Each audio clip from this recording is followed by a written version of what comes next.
Okay, this is my initial review of the new Evans drumhead. This is a G1 Clear, and it is the 360. So you can see the level 360.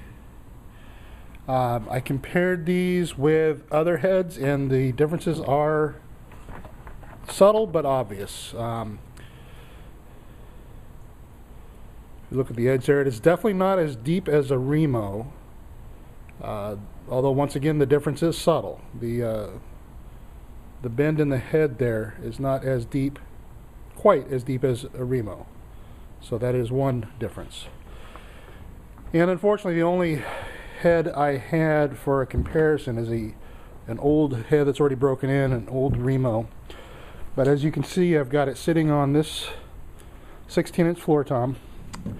And once again, this head has been under tension for some time, but if you look, even when it's formed to the drum, it's been on this drum for who knows how long, it doesn't sit flat on the bearing edge. There is some play in it, and also even when it's down, you can bend the head is not really resting right on the bearing edge at any one location. Maybe at some locations it is a little bit, but at others it's definitely, you can definitely get that push down, which is what we've come to expect from heads, so it's nothing surprising. Once again, you can see this just wobbles back and forth just like they say that they do. Okay, now we're going to try the 360, and I've never put this on this drum before, so we shall see how this one sets. Okay, it's on the drum, and it's not tight. I mean, you can it moves back and forth rather easily, but there's no play. It doesn't wobble when I push on it, and as I go around, it's right on the bearing edge all the way around. I can feel the bearing edge through the head without pushing down, which is something the other head was definitely not doing. So once again, that is firmly on there, and it is touching the bearing edge all the way around. That's nice. I like that. All right, let's tune her up and see what happens. I also have a G2 for the other side. So it'll be, this is the resonant side right now, and we'll be tightening up the G1 and then putting on the G2. Okay, here is the G2. And now this one does not have the 360 logo on it, but I checked the born on date, and if you look on the hoop, okay, looking at the born on date, it is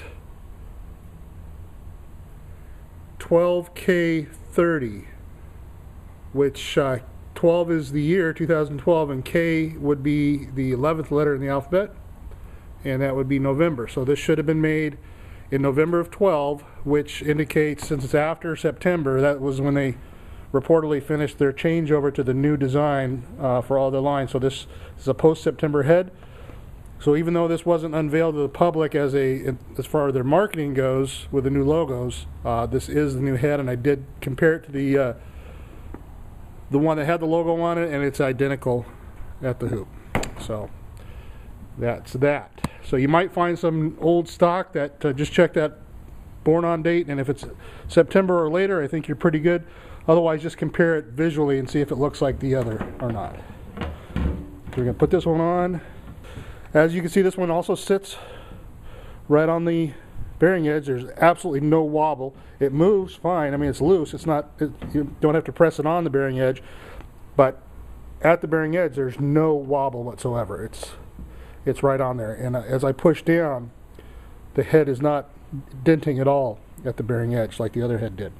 Okay, tune this one up and let's see what happens. Okay, and here we have the head on the drum. Let's see what happens here.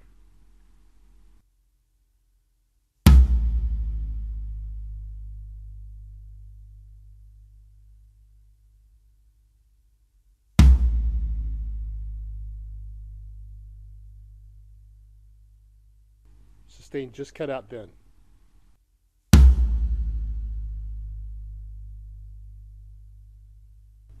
It's a beautiful tone, actually. I hope you can hear it on the recording.